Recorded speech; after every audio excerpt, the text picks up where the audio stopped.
And Israel continues with a policy of supporting its worst enemy and feeding its own killers. Today, or I think yesterday, it was officially started. Israel first allows or started dropping, basically dropping airdrops of humanitarian aid for the Palestinians, as well as established an official policy of humanitarian pauses, which should be, I think, 10 hours every day until from 10 a.m. until 8 p.m. And of course, the world hates Israel for it because we understand the philosophy that's going on here is the fact that nothing Israel is doing will be ever good enough because it's still defending the only Jewish state. We'll cover a lot of things today, but that's the big story today. Joining me, welcome to the Daily Objective. Joining me today is Alex. Alex, any opening thoughts about the current or the recent change of Israel, both the dropping of humanitarian aid as well as the humanitarian pauses? Well, I just want to say big congratulations to Hamas. I have to say, job well done, well played. Really very good, um, very good. You correctly estimated the foreign media. So uh you win, right? You win until next time.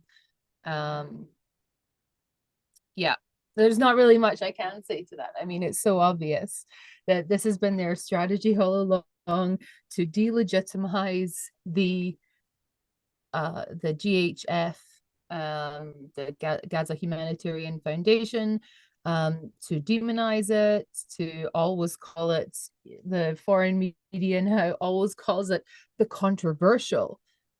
Well, who's it controversial to? Is it, you know, controversial to to Hamas? Yeah, I agree. Yeah, they would view this as being pretty controversial. It's pretty annoying for them. Well, I, and the Israeli media as well has also taken part in this disinformation campaign, and we'll get to that later on. When we actually talk about another article that I saw today on it that just, I mean, it just blew me away. Yeah, I mean, since you mentioned it, something I've been thinking about for a while is maybe doing a whole episode of Times of Israel because as much as I read Times of Israel, when it comes to their like straight up almost help for Hamas, sometimes Yeah. it's pretty incredible. But maybe that's for another day. They had Yeah. a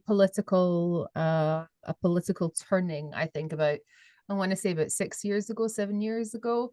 And before that, they used to really be quite a reputable source. And I noticed it, starting probably around the time of just before the judicial reform, when I was reading things, especially, I work very close to where one of BB's residents is. So for me, it was a real eye opener. They were discussing these tens of thousands of protesters, and I look out the window and I'm like, oh, there's like 15. And I think that like five of them are just people that are like me, lurkers. I'm like, where are the? Yeah, I really was like, oh, okay, so this is the way it goes. Yeah, but let's get to the whole Yeah. rhetoric. So we have a super chat from Bonnie. Thank you so much. So whenever this is another reason why people should become a member of Ayn Rand Center UK because you get WhatsApp, you get to join us on WhatsApp and watch the things I posted. And yesterday I posted a picture of me or picture of what I got from Guardian because it said I'm one of the top Guardian readers. I've read like 136 articles by the Guardian this year, and I didn't have to be outed Oh, like so that. you're the person who It, keeps reading them. well, I'm not paying them. I'm reading them to get the other side, and it's truly like the amount of again. This is from the Guardian. This is the top story for them right now, and has been for I think the whole day at this point. They posted one of the things they posted. This is from Bushra Khaledi, an Oxfam policy lead for the occupied Palestinian territory. He said, "Deadly Khalidi? airdrops." Sorry, Khalidi? Khaledi. Yeah, I don't, that very interesting. I mean, that's a famous tribe. That's a famous Palestinian clan. Maybe she's not a member or anything, but it's a famous PLO clan. this is what she said. Deadly airdrops and a trickle of trucks won't undo months of engineered starvation in Gaza. What's needed is the immediate opening of all crossings for full, unhindered, and safe aid delivery across all of Gaza and permanent ceasefire. Anything else risks being little more than a tactical gesture. And this is what I've seen pretty much everywhere. The fact that this Didn't they both destroy yeah Ares Crossing? yeah I Didn't mean they do? I mean, didn't they do that on October 7th? Didn't they like blow it to shit? I mean, like you broke it. I mean, so what do you mean the opening of it? So you mean you want us to do your repairs? I mean, you broke some stuff. I'm sorry, that is infuriating. Sorry, go on, Daniel. That's just triggered Yeah, me. yeah, no, it's like when I see stuff like this, you don't like what is there even to say? Like the deadly airdrops, and I think somewhere I've seen this is the first time Israel did airdrops in Gaza, but I remember there being airdrops in the past. I'm not sure, maybe it wasn't done Could have been directly by Jordan. Israel. Yeah. So maybe that was the difference. But yeah, even back then it was like criticized because I don't know even if it was true, but apparently some people were either injured or hurt or maybe even killed by the dropping of that. And again, it's the kind of like it's almost laughable, it's almost comical how every single thing that Israel tries to do is immediately turned on its head. Again, this is Israel starting airdrops to enemy population that has celebrated the killings of Jews and is still supporting the killing of Jews, is calling for the release of people like Marwan Barghouti, the biggest killer of Jews, so they can continue doing so. It's the establishment of the humanitarian pauses. Again, limiting Israel's ability to finally take control of this situation, finally take full control of the territory. And and yeah, now you have these people again calling for permanent ceasefire. This is straight up helping Hamas. When they say this should be the aid should be unhindered, it's hindered by Hamas. Hamas is the one hindering the aid. When aid is being delivered, it's Hamas who is stealing it. It's Hamas who is Well, actually apparently not. I mean, if you read the New York Times, I'm sure that you oh read that. right. Um, and that's also a problem that that you. Okay, I need to be very careful about what I say because the the journalist who is very litigious and has sued Gary Taub for criticizing him. Okay, so there are journalists out there, Israeli ones, who work for the allegedly who work for the New York Times, who are very close, as in very friendly with certain sources of theirs, right? As in they're personal friends.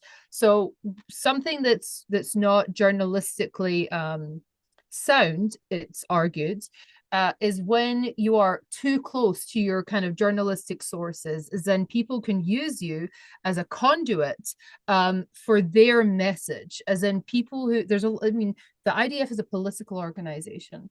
As in there's power struggles, there's people who want to get to the top, there's people who want to drag people down to the bottom. It's just like any company, any organization. So if you're very good friends with a journalist from the New York Times who has a huge reach, you sometimes can be kind of, you know, pulled into their internal struggles, internal strife within the organization. It's like if I was a journalist for Facebook, right? And all of a sudden I'm getting all of these, rumors and I'm writing them, oh yeah, well, Mark Zuckerberg, he's smoking crack at his office, supposedly, people are saying. And so it's kind of like that as well. So when you're reading articles from the New York Times, and it says that it's an Israeli journalist, investigate who that is, because often there's someone who's there to present a specific kind of, series of events which may conflict with reality. Somebody in the chat is asking, do you think the Israeli government bowed down to the international pressure? This is what Sky News is reporting. Yeah, I've also seen one Hebrew article that talks about basically that there was this huge operation planned, basically like a few days ago or a week ago, and it basically got stopped, very likely because of the sort of so-called humanitarian crisis that is currently going on. So again, like Alex, like you started it, Hamas is playing this perfectly. Hamas and the Western media is I mean, I want to say they are being duped, but they are playing their part in this. Mhm. This is not just coming from ignorance. This is not just coming from basically not knowing what really is going on. I've recently watched Piers Morgan, and even I want to say even he, but like everybody, like we there is no reporting, like no objective reporting coming out of Gaza. There is no way to have it right now. Everything that is coming out of Gaza when it comes to sort of journalism is coming through Hamas. This is what we're getting, and nobody thinks of that. Yeah. We take that information and we act as that's objective. The fact that I think today I saw another story: 12 dozen Palestinians died near the Gaza Humanitarian Foundation, and that is simply again just taken as that's a fact now, and that has to be dealt with. And Isn't it crazy though? Like, come on. How many times do you have to say how many innocent children have to be dying next to the, why not in other places? It doesn't really make much sense to me. It's constantly just, oh, they're dying and they're dying waiting for, waiting in the line for aid. I mean, it's don't you ask yourself like that question, as in who's killed them? Who's there? Because you can see as well, like there's also a lot of other Israeli videos that come out of them, actively not shooting at people who are like bum rushing them, you know, grown men, not children, who are trying to get aid, and they're basically ambushing and trying to provoke a reaction, and the commander is shouting in Hebrew, don't shoot, like try, because again, you're a soldier, you're a young soldier, or whatever. It doesn't Any soldier don't necessarily have to be young. Somebody rushes you, you freak out. So there you could hear the commanders going, chill, no fire, no fire, hold your fire, hold your fire, because it's like, whoa, am I is this am I being ambushed right now? It's very, very scary. So I mean, that's a deliberate action, I think, on their part. I don't know if they the thing that I remember they used to do back in the day is they used to send children to, well, when I say back in the day, I'm convinced they're still doing it, right? They used to send children to test the kind of reaction of the IDF. Okay. As in, if we do this, what are they gonna do? Right? Like if we come slowly, how are they gonna react to that? If we do it fast, how are they gonna react to that? So I could imagine that that's an intelligence operation for them to say, hey, you guys, all 20 of you, you rush and see how they react to that, like, oh, if you guys get shot, whatever.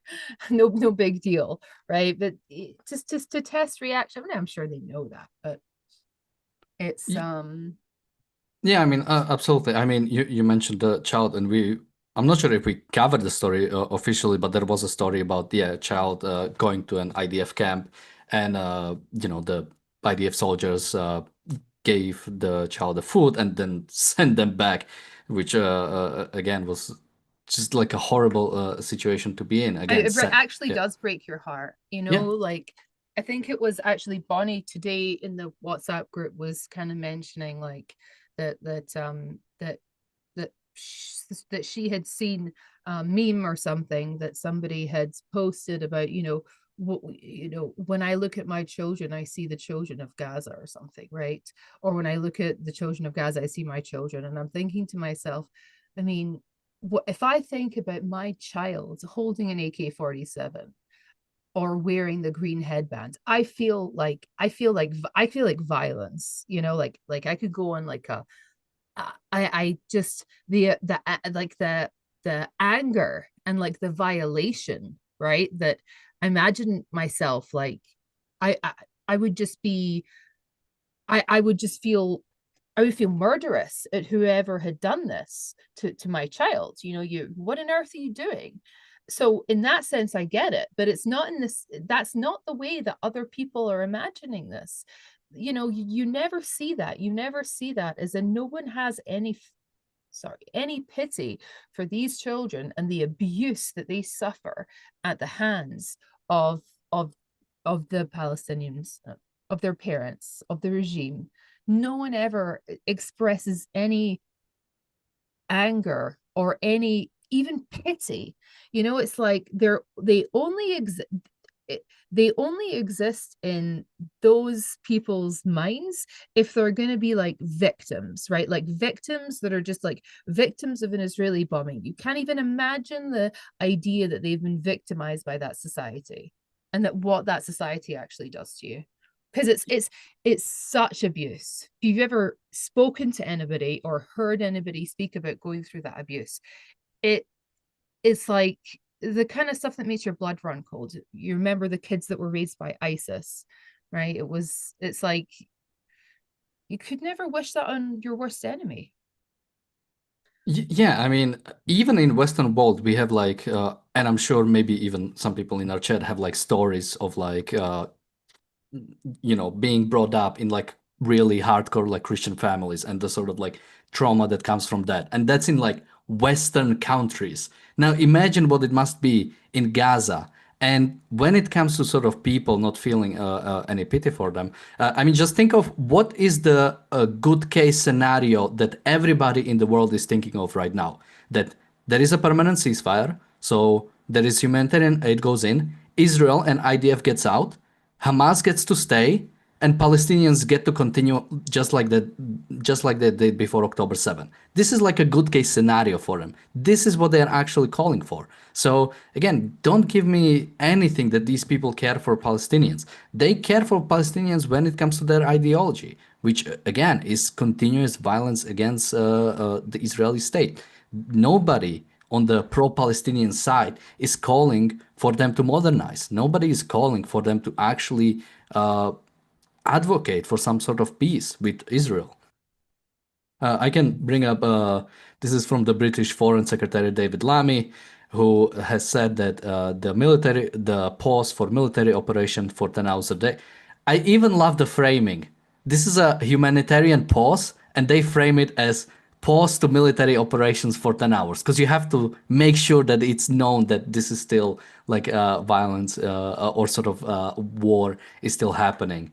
Even the fact that this is war. Well, they don't even say it's war, right? Military operations. And like Yeah. that, by the way, like the humanitarian pause is only respected on one side of that, yeah, because of course, the humanitarian pause will absolutely be used by them to do whatever operations they claim that they want to do. I remember as well, like the humanitarian pause at the very beginning of the war. Remember when they had all those kidnapped children? They used the humanitarian pause to move the children. And you had, during the humanitarian pause at the very, very beginning of the war, it still makes me emotional even to think about it, though you had an Israeli soldier standing there like with a megaphone shouting the names of the children, like make a scene, like make yourself known if you can hear me, or don't worry, or it's yeah, there's Uh, just no end.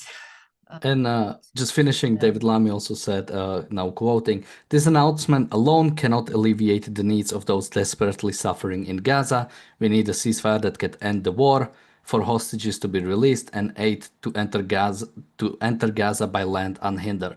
And again, there is no mention of Hamas, no mention of the fact that Palestinians are still fighting against Israel. I'm not sure if Alex has frozen for a second or if. Okay, I think it is you. If I'm making a weird face for a second. Yeah, so again, no mention of Hamas, no mention of why there is a humanitarian crisis, no mention of the war. Uh, it's well, something I want to cover is sort of like the Israeli again defense, because the fact that earlier this was mentioned as deadly airdrops, right? And the fact is, I agree, these are deadly airdrops. This is deadly to Israel. Mhm. This is going to kill Yeah. more IDF soldiers. How many IDF soldiers have already died? How many civilians have died because of how long this war is going on? Because of how many other sort of. Just four, I think, in the last Yeah. day. I mean, we had IDF Tracker as well just a couple of hours ago. IDF Tracker and also his captain. So two trackers. I mean, it's it's just unbelievable. It's and you know, trackers as well. It's like they're the ones that are there to like try to see infiltrations that are happening, right? So that is also strange to me how they, I mean, like, some there's still a fight going on here, right? Let's there's still a fight. If you're killing the trackers, right, who are there to either like mess up the footprints of the soldiers, right, so that no one can see that they've come in, or they're trying to take a look at the battlefields and understand where people have been walking. You know, they're the people who are like really at the front. So for them to be dying, it tells me that, you know, that the war is still very much, very much a an ongoing battlefield. It's nowhere near to wrapping up. Yeah, absolutely. And so when it comes to again sort of Israeli defense, Israel needs to realize that the world hates Jews. This is just a fact Uh-huh. at this point. There is no rational reasoning behind it. There is no sort of like the sort of like points the neo-Nazis try to make against why Israel is hated. Israel is not hated because it's committing so-called genocide against Palestinians. Israel is not hated because it's occupying the so-called West Bank. Israel is hated because it exists, and Jews are simply hated because they exist. It's an irrational hatred, and Israel and Israeli leaders need to realize that there is no way to fight that irrationality by saying, no, no, no, we are actually good guys. Because you cannot reason with irrationality. You cannot convince somebody who didn't arrive to their conclusions by rational thought. You cannot rationally talk to them and say, no, no, no, we are actually doing a good thing. I have a quote from the Israeli president, Herzog. He said, Israel is doing its utmost to improve the flow of vital supplies through designated corridors, airdrops, and expanded humanitarian zones. I call on the UN agencies and international organizations working with COGAT online to do their part to ensure that aid reaches those in need without delay, as Israel has demanded for some time. And again, you can say that. You can say how many trucks have entered Gaza since October 7th. You can say that more trucks entered Gaza than ever before. You can say that Israel established the Gaza Humanitarian Foundation, and everybody who needs it is getting their aid. The fact is that doesn't matter. That there is nothing Israel could do to make it sure. Israel, even if Israel got out, it wouldn't be enough. Like, people were criticizing Israel even when it came to Gaza policy before October 7. So there is nothing Israel could, even if Israel completely got out, it would still not be enough unless Hamas and Palestinians have ability to wipe out Israel. That it will never be enough. Alex, any comments on either Herzog's or Yeah, I generally? mean, it's you know, at this point, I just say, just literally just get out. You know, if this is what you're gonna do, like, just leave, because there's too many soldiers are dying. It's much better just to call it a day, and just to say, Hamas have won, whatever. And if this is going to be if this is if it's because now it's like the worst of both worlds, right? I think that as painful as it is, war is war, and soldiers, unfortunately, in war, may be injured. But if that was in the pursuit of victory, I feel it would be easier to handle. Whereas now it's like we're feeding the enemy and our soldiers are dying. So just pack up and go. Just pack up and go. It's better, I think. Yeah, and just to make people understand how horrible even that would be, even if Israel got out, hostages are still not coming back. Even if Israel completely unilaterally pulled out, the hostages are still not coming back. Israel would have to release terrorists, even if it wants hostages back. Israel would have to help reestablish Hamas to get the hostages back. So, again, from the day one, I don't think hostages were to be the number one priority. I think the complete end of Hamas and of Palestinianism Oh should yeah. have been I mean, of the course. goal. Well, I But mean, this is yeah, again like the hostages' families, right? And there's only about what eight of them that are alive, or six of them. I don't know. It's not very many. And when I say them, I mean the Israeli ones, okay? Because I no, consider the cluster of of people, families that are being used, right, as there are sort of seven or eight living ones. And there's when I say that there's a disagreement with some, like Itan Mo, right, is a person who doesn't believe in return, whose son is believed to be living, and is a hostage in Gaza, and he's totally against having a deal or a ceasefire, any of these things in return for the hostages. So, all of this kind of, and as it I think that what has been done to these hostage families has been criminal, because the people that are using them just totally don't care about whether or not they return. They just care about tying up the government against, making a new election. If the worst, really, I've yet to see that it's not completely. I'm sure the people who are volunteering and stuff, okay, like handing out, pins, and handing, trying to raise aware, keep the movement alive. I'm sure they may believe that they're, I'm sure they are good people, but the actual, like, the millions and millions of dollars that have been given to this campaign, um, by political activists, I feel that's truly evil. And the whole country, not the whole country, but at least the governmental establishment has responded to it. Um, and like everywhere that Bibi would go, or any of the other government ministers, it would go, what would you do if it was your child? What would you do? It was like literally like following them around, like a cult, like a hostage cult. That's really like, that's something that you just should never respond to. You should just, I mean, I even had a joke about it. I should say, well, I would say, I don't really like my child. They're kind of annoying, you're like, what are you gonna say? You're being emotionally blackmailed and followed, right? Even if BB wanted to give them the suns and the moons and the stars, it would not make a difference, right? Then it very, very well will not make a difference to your child. So the framing of the narrative is entirely off. Even, the more concessions that Israel tries to make, the more Hamas runs away from it. um because the only time that we really saw a real hostage deal that I was okay with, right, with the very beginning of the war.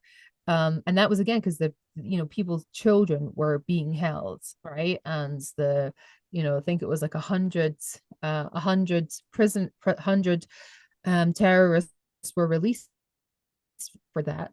Um, But the only time that they did it was actually when the IDF burst into Shifa Hospital.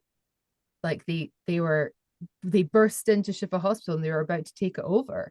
And Sinwar said, okay, okay, okay, give me 2 weeks off. Give me a 2 week break. I need a 2 week break. Like it was that's how you do it,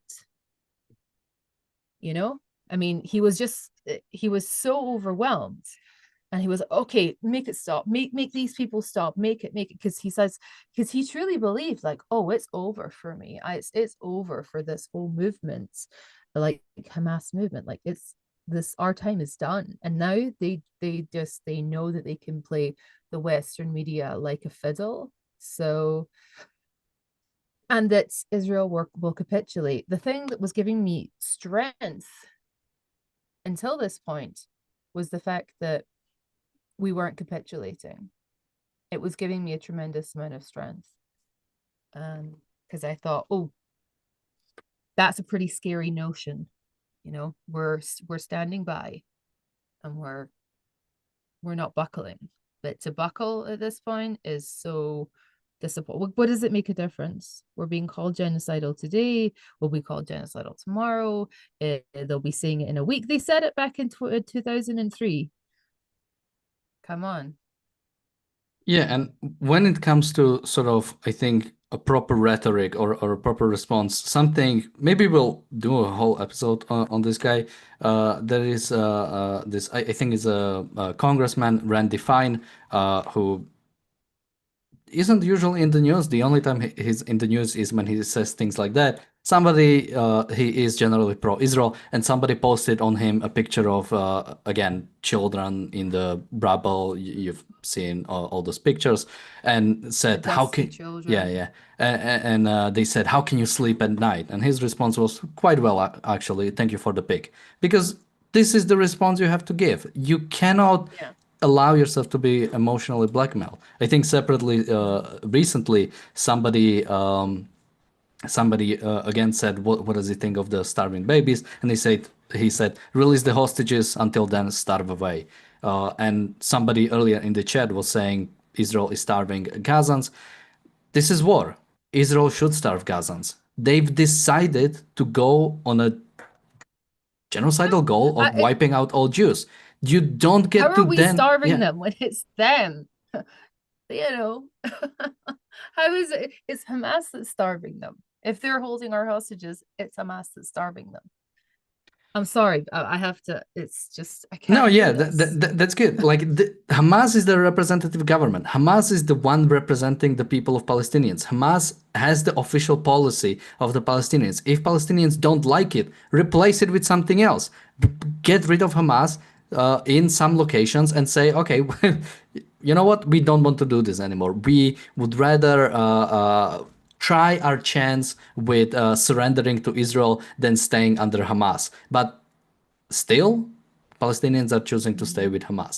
We still have, or at least I haven't seen any sort of Palestinians coming out with the hostages or helping Israel in any way, or even standing up to Hamas.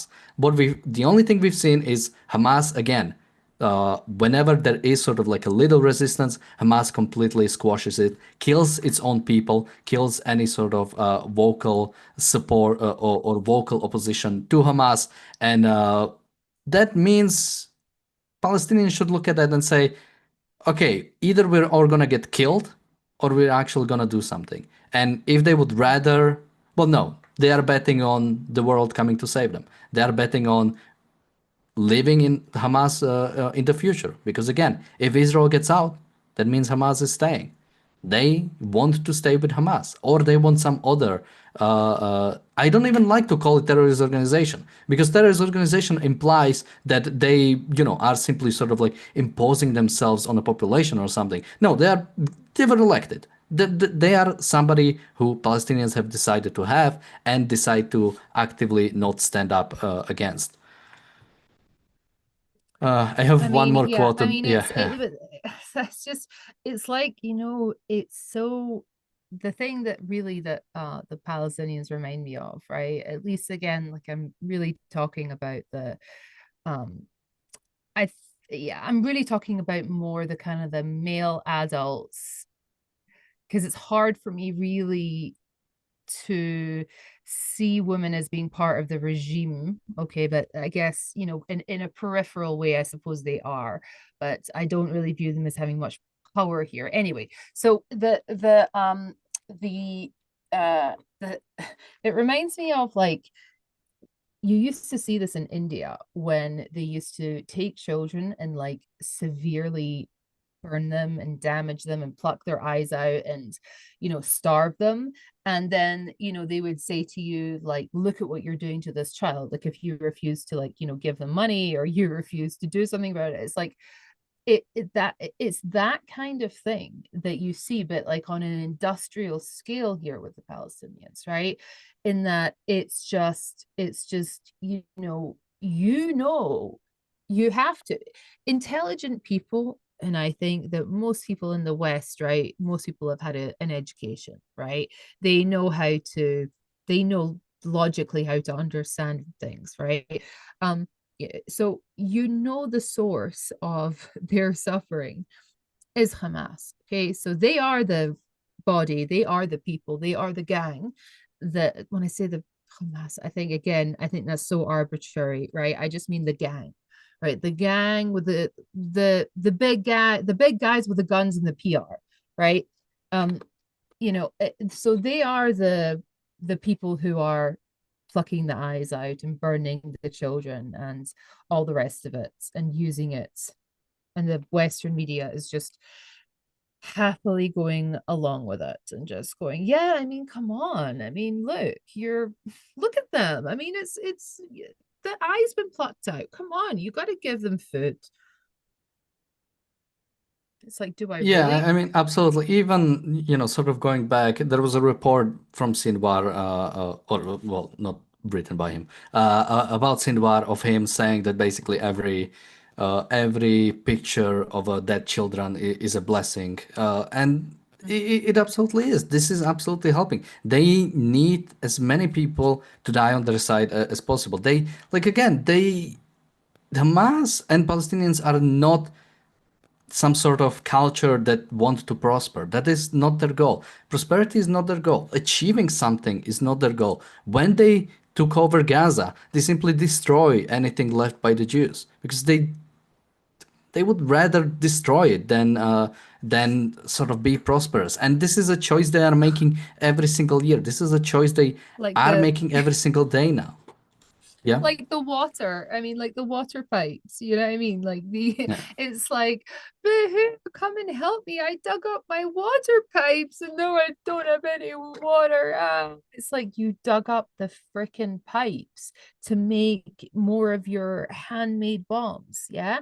That's just not a very good idea. And they make a propaganda video out of them digging up the freaking pipes. It's like, so you dig up the pipes, right? So, but then you complain about not having water. What do you want us to do? I mean, it seems to me you might be the problem here.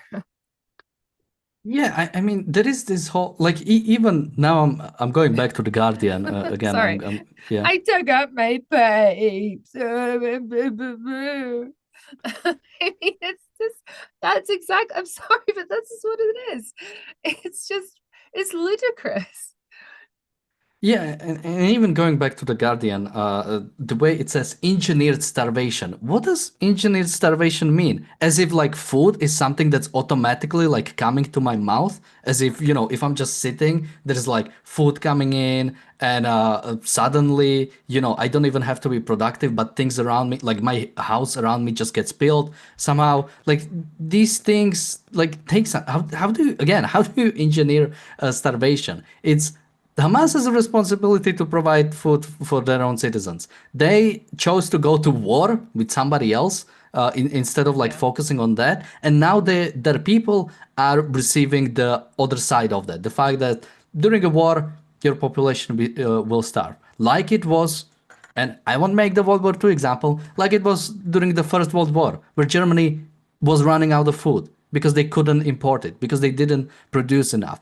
And that made a big role towards them surrendering. Yeah, this is what happens in war. When you start a war, at some point you're probably running out of food because war is surprisingly not a productive effort. You're not really producing anything. You're simply consuming what you've had stored. Similar to Right. Russia, simply running through all of their stored basically productivity they had. Oh, Hamas is destroying everything.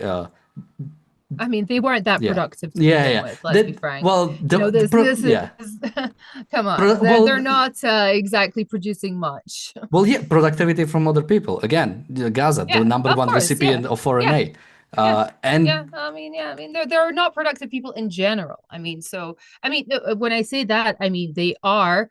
When you have like, you know, I live here in Jerusalem, 50% Palestinian. They are extremely industrious, extremely hardworking, extremely capable. Right. This is, you know, you see people here that have amazing businesses. Right. I go to a gym. This whatever. I don't need to say this. So this is a Gaza phenomenon, I believe. Okay, no, actually, it's a phenomenon of the mindset of you're under this dictatorial regime, which demonizes, villainizes productivity. So, you know, like imagine you didn't have a sewer system. Imagine you didn't have, right? Imagine your children were playing in raw sewage.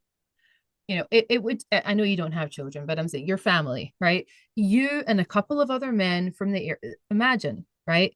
You're trying to tell me in Gaza, you cannot um dig a sewer, right? Come on, you can build the tunnels of the tunnels. Yeah, you can very easily. So me and a couple of other people, a couple of men from the area, you can make a sewage system in 3 days for your area. Why is there no sewage system? Why are your children playing in raw sewage? It's it's it's a mindset. yeah, maybe the foreign aid we should have been sending to Gaza is the primitive guys on YouTube. You see them like digging up stuff really fast and all that, all those videos. Anyway, I want to bring another quote from the UN Human Rights Chief. I think we've talked about him. I'm not sure if yesterday or the day before, where he said the UK is violating human rights of its people for not being able to support terrorism. And he said that he talked about the complicity of other nations. He said, "I you need a moment."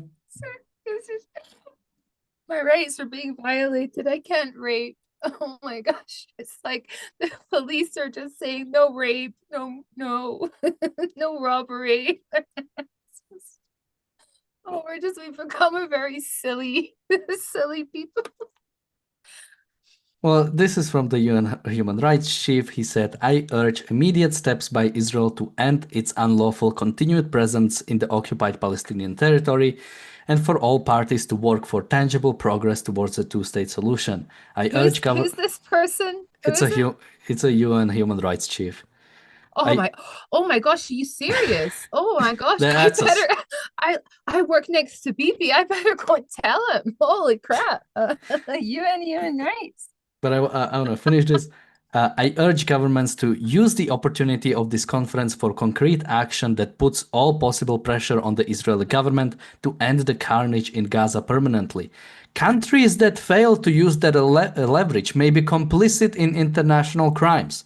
Every day we're watching the Oh, shut unspeakable up. tragedy in Gaza and the West Bank with horror and frustration. So, not only Israel is complicit in genocide. Now, I say every single nation, every single Western country is also complicit in genocide for not putting pressure on Israel to stop defending itself. Um, Well, what do you yeah. want them to do? I mean, you want them to what, invade? Is that like what are they trying to say here? I mean, it's like you can't even convince Egypt to let a bunch of, you know, like smelly hippies go into Gaza. Yeah. You can't even convince them to do that. You think you're going to convince them to do what? What to go to war with Israel? What like it's just so it's such honestly like the people every day of the week it is just non-stop blackmail in the UN. It is non-stop, and the participation in it is so just it's so it's almost like ritualistic humiliation. It's almost like it's like I don't know, it's like a sadomasochism. I don't know, why would you go there like just to be abused like this nonstop? It's horrible. It's just awful. Imagine if America and the UK and I don't know, like maybe Australia, some of like the normal countries, right? Just said, "Oh, oh piss off. We're going." The entire thing would collapse. It would be like, "Oh, well, what are we gonna do? Is like is Russia and like I don't know Russia and I don't know like Syria? Are we really gonna you know have an argument over here? Are we really gonna, morally berate each other? No. It only works when you have the Western powers there. And it Yeah. doesn't help to resolve war. You see every day. Even Cambodia, Thailand, you can't even stop that. Yeah, on that note, I haven't watched the video on that, so I'm not sure what's happening there. I've just seen some news, Oh, so but I have just to. I mean, it's just in general, like, even, Russia, Ukraine. If ever there was a conflict, okay, that could be solved by it that if it was possible to solve by talking about it, these are the conflicts, right? The supposed border disputes. I know that Russia and Ukraine, it's not a border dispute, okay? I'm saying that's the way that it is presented, right? Obviously I don't buy that shit, but imagine if it really was. Then this is the UN. Then you should be able to get together and have it out. You make your case and someone will make a rebuttal, right? But it's nothing to do with that. Pakistan, India, you have a dispute over water, right? You should be, this is the UN. Go to the U. I mean, this is genuinely like it doesn't work. It only is. It only serves for maybe all of the, one area of one type of dictatorship to berate India, and then all of India's friends to go and berate Pakistan. That's what it is. It's basically like a gang of mean girls. Yeah. Um, yeah, today's episode has not been very happy. Be No, I'm just laughing. I've been No, laughing. I'm thinking it's very yeah, we funny. are at the point. We are sort of at a point where it's the things are so ridiculous that you don't even know what to say. Like, yeah, when I look at the news, I'm not even, yeah, in the past, well, a long time at this point, I'm not even like surprised. It's just, oh, wow, okay, wow. I guess this is what we're doing now. It's so bad. Yeah, like you say, it's almost laughable. Like we are talking about again on October 7th, there was a nation of people who have decided to go to war, and we are still talking about it as if those people are the victims here. We are still talking about this whole thing. There is and I don't know what's worse, the fact that the world is so rationally like not rationally bankrupt, but like completely morally bankrupt. Because again, I don't care what what the dictatorships say. I don't care how many Arab states put up resolutions against Israel. But the fact that Western nations, this is truly like basically we are so greater than these like backwards countries that we don't know what to do with ourselves. So we are just like we're like putting a penalty on ourselves just to see just to see what's gonna happen, because it would be too easy to basically because the West is dominating in every area you want to guess you want to sort of like put the West is dominating. So it really seems like we're basically just yeah, just trying to see, okay, how can we screw this up for ourselves to make it harder, oh, maybe we invite Soviet Union into the UN. I'm sure that's gonna put up a bunch of conflicts into the future and kill a bunch of our people. Oh, let's not do anything about Iran. Let's see what that will take us. So we have some sort of future writers, so the future journalists have something to write about, and it's not just peaceful peace in our time. It would be funny if it was like this, but it truly is such a corrupt morality that has that well not even invaded the West, that is still in the West right now, that yeah, simply And doesn't it's allow. only really Yeah. the No, and go it's on. only really the West that plays the game, because Yeah. if you listen to, let's say, I remember at the Arab League a couple of years ago, or it might have been last year. Yeah, I It mean, was, just a quick yeah. thing on thing. Even the fact that like whenever you mention Arab League, I remember it actually exists because it doesn't do anything. It's not a Well, real thing. yeah, well, but still, okay. So, here you have a couple of days ago, Abu Mazen is under the, I feel like he's almost, okay, I don't know if Macron had his arm around him, but it felt to me like he did. But they were, anyway, they were walking very close, very chummy. Whereas if you go to the Arab League, Abu Mazen is called Ali Baba and the 40 Thieves, right? That's his name. And they call them the beggars of the Arab world, and they just degrade them, and they just, they put up with far less of their shit. Whereas, Macron is whitewashing this guy. I mean, as Israel has whitewashed him. But still, I mean, this is a man who still has an active murder for hire program. An active murder for hire program that's killed French people. So that's nice. And remember, this is France we're talking about here. France that blew up their Greenpeace boat because they were convinced that it was, it was their number one enemy. Okay, it's just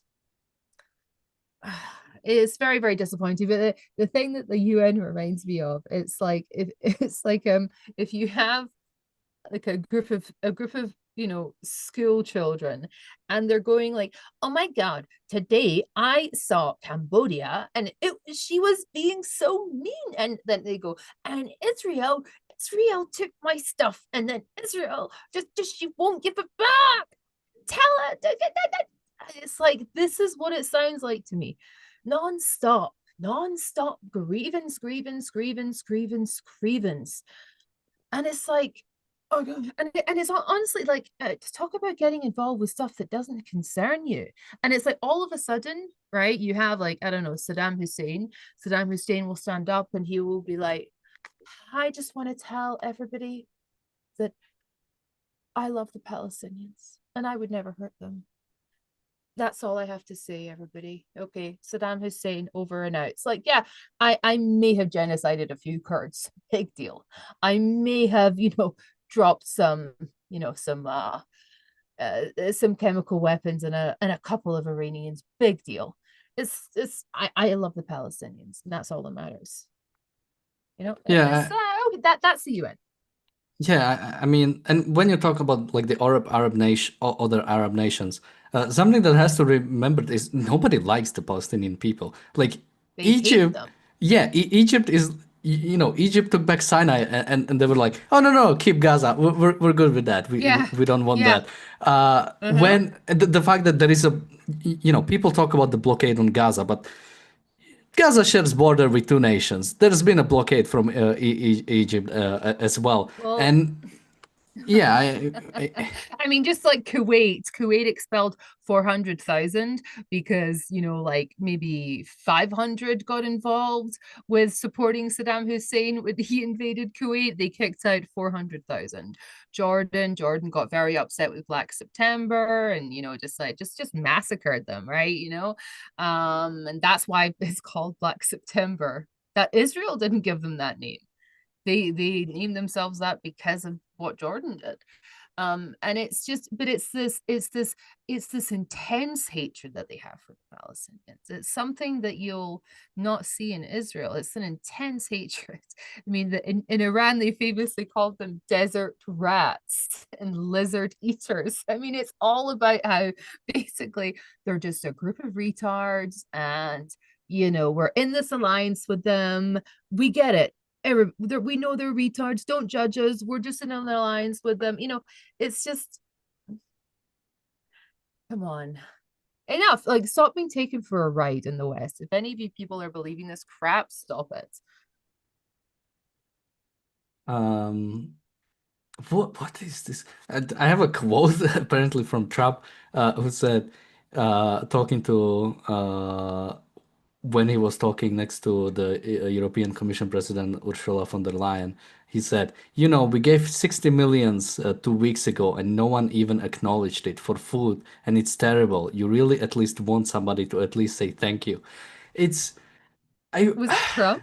yeah, You I know, I'm sorry. Like, sometimes he is so funny. Like, sometimes he says stuff I don't know, but it's really funny. In like stuff like that, it's like sometimes you at least want some acknowledgement here. We're giving money to the savages. Like, what do you want? We yeah, are like totally yeah. giving money to the savages. Yeah, just to finish it, no other country gave anything. We gave 60 million 2 weeks ago for food for Gaza, and nobody acknowledged it. Nobody talks about it, and it makes you feel a little bad when you do that, and you cannot even finish it. He's trolling. You know he's trolling. You know he's trolling, right? He doesn't have an emotional attachment to this money. He's trolling. He's he doesn't what I gotta hear it. What did he say? Uh, just finishing. And it makes you feel a little bad when you do that, and you have other countries not giving anything. I mean, yeah, it's whenever I read like comments from Trump, it really does seem like a comedy, and Then Trump yeah, is right to yeah. make a joke of it, you know, really. I mean, it is Trump a is joke, then Trump is but right to make a joke of it then. yeah, but the fact is that they still gave 60 million to Gaza. It's I'll take the not thanking or the hypocrisy of that's the worst part about America. It's the fact that it is the actual nation that actually cares and actually does things. Yeah. Yeah. It's It reminds me of the Paris Americans climate. are so generous as Yeah. well, like with It, their it reminds me yeah. of the Paris Climate Agreement. I don't know if you remember, but when every country like Yeah, committed to I basically not remember. doing anything, like I think China was one of the countries that said they're going to pollute more than they were actually planning to. And America was the only country that actually had like realistic goals, or not realistic goals, but actually had like a committed to doing something about it. Right. Committed to It's something. yeah, it's ridiculous how basically America, the one free nation, the one nation that is actually, committed to ideals, even misguided ones, almost always misguided ones, but is actually committed to something. And that is something that America is always criticized for, or is always criticized to irrational extent. But it makes sense. Again, this is the hatred of able. This is the hatred of actually being capable to do something. Yeah. So, I get Trump's rage to some extent. Yeah. Absolutely. Um, what can I say? What can I say? We went about half an hour longer than we usually do these shows. So, any any last thoughts about this? No, not really. It's really sad to be honest. I I would actually recommend taking a little bit of a look at some of the stuff that Gary Taub has written about one of the journalists from the New York Times, Ronan Bergman. Uh, Interesting stuff that's now kind of the subject of a lawsuit. I think it may help you to understand sometimes when you see Israeli journalists who are writing for foreign newspapers, kind of who is actually doing that and maybe their intentions allegedly. And I recommend IDSF and the Alma Center. I've been doing some really interesting investigations into Syria, and I really would like to explore that, at some point with you guys as well. Um, Somebody says Alex trolls. She said on a podcast with the same light laughter she's doing right now that Gaza's birth rate is down while Israel's birth rate is up. I, Why I would you? actually Yeah. I actually didn't say that. I actually said that Israel's birth rate is up. the Jewish birth rate, and I was talking about Judea and Samaria's Arab birth rate is down, as is the Arab Muslim population down. And the reason that I was mentioning that was in Israel, right? Israel has a higher Surprising. birth rate than the Jewish population has a higher birth rate than the Muslim population. And I was mentioning that because it was the statisticians of doom from the 1990s who said that you can never annex Judea and Samaria because they will outbreed you and yada yada yada. So it was very much in a context here, that it was all of this alarmist interventions that had been. And by the way, the idea that they would do that they would have a jihad through the womb of their women, that's freaking PLO propaganda. Okay, I never believed it, right? Because again, it's just we have no idea what the birth rate in Gaza is. You can't trust the numbers. Maybe it's 50, maybe it's 10, maybe it's 1. We don't know. Well, I think 50 is probably Oh yeah, unrealistic. by the way, I think it would be amazing if the Jewish birth rate in Judea and Samaria is much bigger, right? Yeah. Yeah, Than that was my point. Why would you want the birth rate in Gaza to? Why would you want children to be born in such conditions? If I could like flip a switch again, it and wasn't anything to do with Gaza though. It's yeah, yeah, nothing to do with it. Nothing but to do even with then, if Gaza. I could like flip a switch and all babies from now on are born in like Western, advanced countries, why wouldn't you prefer that than, being born in like places like Gaza again? So yeah, and it's a bit fascinating to see the sort of the fact that Israel is the only nation, the only Western nation that has the positive or sort of above replacement sort of like a birth rate. You want And to it jump in? also is just want to say it's not because of the Haredi population. Yeah, yeah. Everyone always goes in and says because of the Haredi population. No, it literally you have the mayor of Tel Aviv, and he was giving his speech. He said everybody's having 3 children. The seculars are having 3 children. The gays are having 3 children. Everybody is having, it's just it is a cultural thing, and it's also about the family structure and the positivity and the need to have a productive life. You go around Tel Aviv, you see millions of children, and the Haredi birth rate is going down. Not that I'm trying to count the Haredi children, I'm just saying, just fact, it's going down, right? Sadly, the only population in Israel, the 2 populations in Israel which are like really not above a replacement rate are the Druze and the Christians. It's really quite like off a cliff. Yeah, and that is again something I found fascinating, and I think would be interesting to learn more about. We have a super chat from Hebrew name. I don't know if Alex you can see it and read it. Yoav, Uh, Yoav, okay. Yoav the third. Yoav Oh, is it literally said Yoav be the third. well, thank you. He said you guys should talk about the fact that France the FC Frank, and how France takes advantage of past conquered colonies till this very day while preaching Palestinian right.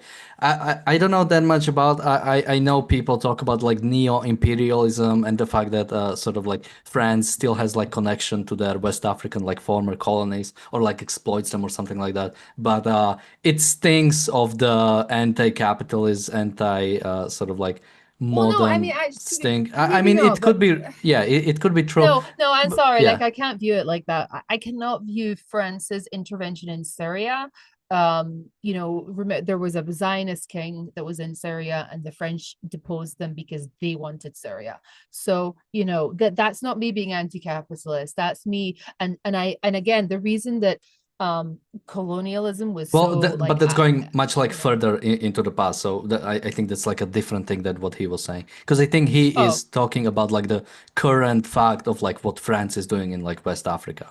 Um, but yeah, I mean, pointing out the hypocrisy, it's always like okay, yeah, the I don't really see what it solves. The fact is that unless actual philosophy changes, unless morality changes of how we view things, then yeah, no amount of calling out hypocrisy is going I to have no idea help it. about that. I thought you were talking about the colonization that happened 70 years ago that I'm so quite bitter about. I have no idea what's going on there. Uh, well, like I said, I don't know that much about, but after basically, it's the idea that French companies or French government itself still has like control over the West African governments, the one that used to be their colonies and sort of is exploiting them. I But know again, nothing about yeah, yeah, Africa. I I'm only sorry. know, Like yeah, it's a blank to me. I don't know. I've never studied it. yeah, I only know of that idea, so I'm not taking a side of like what I think of that because, like I said, a lot of like I don't trust anybody like saying me something about how a nation is exploiting because of how much of a bad philosophy there is in sort of anything that comes out today. That I have to, you just have to look into things yourself to actually know what's going on. One final point before we go. I'm so impressed by your knowledge of the Middle East. I spent, how long in university? Like years and years. And then I studied counterterrorism. I mean, years, right? And yeah, it's incredible. Even when we met in person, your knowledge of the Middle East is like is really, really good. And I could just imagine, I mean, like you could see me with other areas of the world. I have no idea what's going on. I have no Australia, don't know. Uh, could just about point it out on a map. Africa, no clue. It's just no idea what's going on. So I'm really like, it's very, very, very impressive. Well, I appreciate that. Tora says, Daniel, come to Israel. I was in Israel. When was it? In April, May, Yeah, early May. yeah, early May. And I'll definitely come again. It's although the last time I was there, Israel was actually hit by a Houthi rocket, so maybe I take bet Oma with me. So let's wait until things calm No, down. it's all good. We've survived worse. Well, with that, to bring up somewhat of a more positive thing, let me remind people about the Irreplaceable Spark Conference.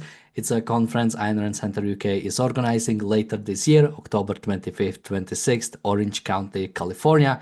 It's going to be focused on much more positive aspects of life, specifically sort of achieving success in your business life, in your personal life, and to that extent, we're not going to be talking about it theoretically. We're going to be hearing, listening to people who actually did achieve success in their respective fields using the philosophy of Ayn Rand. So even if you are not an objectivist or somebody who doesn't know much about Ayn Rand's ideas, I think you'll still be able to find a lot of value in this conference by simply listening to people who achieve that success. You can check this out on objectivism.co.uk. We still have the discount codes ARCUK Premium and ARCUK VIP to get $100 off and $200 off of the premium and VIP ticket, respectively. But this is only after the end of the month, 31st of July, so only a few more days. So if you'd like to come, I recommend signing up soon. Um, Alex, I think you already gave your last points, unless you have something to add. Well, with that, thank you guys. Yes, Ginger, you get to meet all of those people. You'll get to, of course, talk to them. There'll be time for interactions and networking. And if you have the VIP ticket, you actually get a one-on-one half an hour, basically, coaching session with them as well. So you can find all of that out about all of that, as well as who is actually there as the speakers on the website objectivism.co.uk. With that, thank you, Alex, for joining me today. Thank you, everybody, for watching, and bye bye.